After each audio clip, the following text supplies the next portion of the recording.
네, 4월 마지막 날입니다. 본론에 들어가기 앞서서 서울 시내버스 이야기부터 하고 가도록 하겠습니다. 지난 4월 29일 진호위 2차 조정에서 노사 협상이 결렬되었습니다. 이에 따라 오늘 새벽부터 준법 투쟁이 시작되었는데 노조는 30일 하루만 경고성 투쟁을 하겠다는 입장을 밝혔습니다. 다음 달 8일 노조 대표자 회의 전까지 교섭이 진전되지 않는다면 총파업을 벌이겠다고 밝혔고 그 사이 교섭은 하겠지만 근로자의 날인 5월 1일부터 연휴 기간 동안엔 정상 운행할 방침이라고 알려졌습니다. 지난 협상 결렬은 노사 간 입장이 컸던 게 원인이었는데 앞서 노조는 기본급 8.2% 인상, 동일노동 임금 차별 폐지, 정년 65세 연장 등을 요구했고 사측에서는 통상임금에 대한 부분을 협상 테이블에 들고 나왔는데 이게 조정안에도 없었던 것이고 그게 가장 쟁점이라고 노조가 밝혔습니다. 사측은 기존 임금 체계가 상여금이 통상임금에 포함되지 않는 게 전제로 마련된 것이고 대법원 판례가 변경됐다면 임금 체계 개편이 필요하다는 주장을 내놨습니다. 정리 상여금을 통상 임금에 반영한다면 각종 법정 수당이나 인건비 상승이 뒤따라와서 시의 재정 부담이 작용할 테고 기본급도 추가 인상되면 운수 종사자 인건비 총액은 매년 약 3천억 원 증가할 것으로 시에서는 예상하고 있습니다. 서울 시내버스와 관련해서는 후속 보도가 더 나오는 대로 살펴보겠습니다. 지난 영상에서 서울 경부 안중 노선의 계획 변경 인가 수리로 모두 평택으로 단축한다고 이야기를 전해드린 바 있죠. KDA 서울 남부 안중간 시외버스도 조만간 안중에 들어가지 않을 예정입니다. 최근 여객 자동차 운송 사업 계획 변경 인가 내역에 따르면 서울 남부 평택 간 일반 2대, 서울 남부 평택 안중 간 일반 5대 배치해서 서울 남부 평택 간 단일로 6대 배치로 바꾸고 통합하는 내용이 확인됐습니다.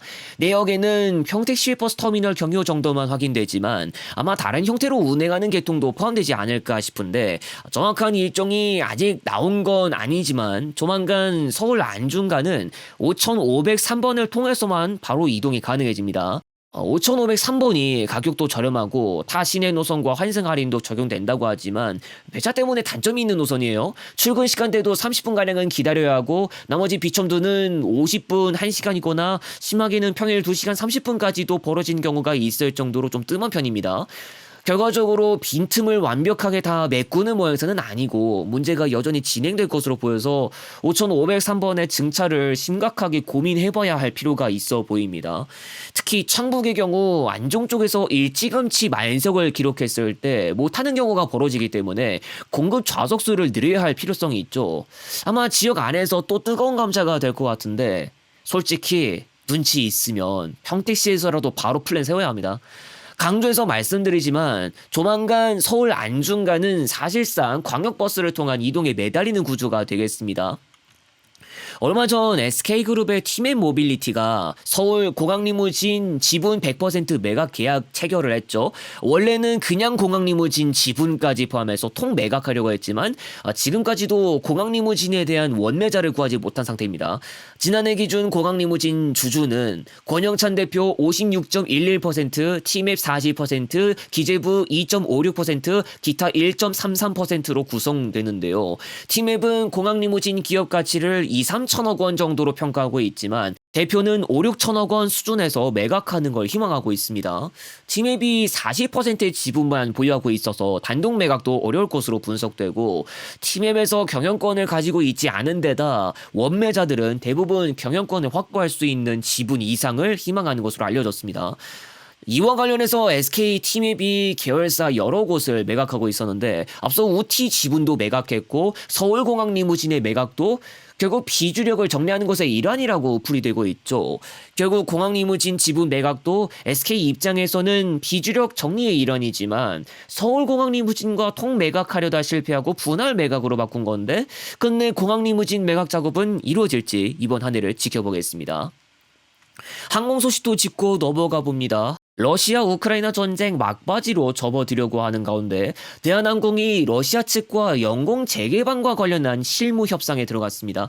앞서 우크라이나 전쟁 이후로 한러 간 관계가 악화되면서 2022년에 러시아가 대한항공에 수천억 원에 달하는 과징금을 부과했는데 이 과징금 문제를 해결하고 러시아 통과 항공 노선도 미리 확보하는 투 틀의 협의인 것으로 알려졌습니다. 그동안 항공사들이 러시아 영공을 통과하지 못하고 돌아가면서 운항 시간이 늘어나고 지출 유류비도 늘어나면서 손실을 입었는데 미국 정부가 교체되고 난 이후로 전쟁을 어떻게 종식시킬지에 대한 이야기가 나오고 있죠. 다만 지금도 항공 쪽이나 국제적으로 우려도 나오고 있는 상황인데 어떻게 진행될지 지켜봐야겠습니다. 자, 곧 서울 이천편 공개 예정이고 다른 새 콘텐츠도 연휴 기간 중 공개할 예정입니다. 다음 영상에서 다시 오겠습니다.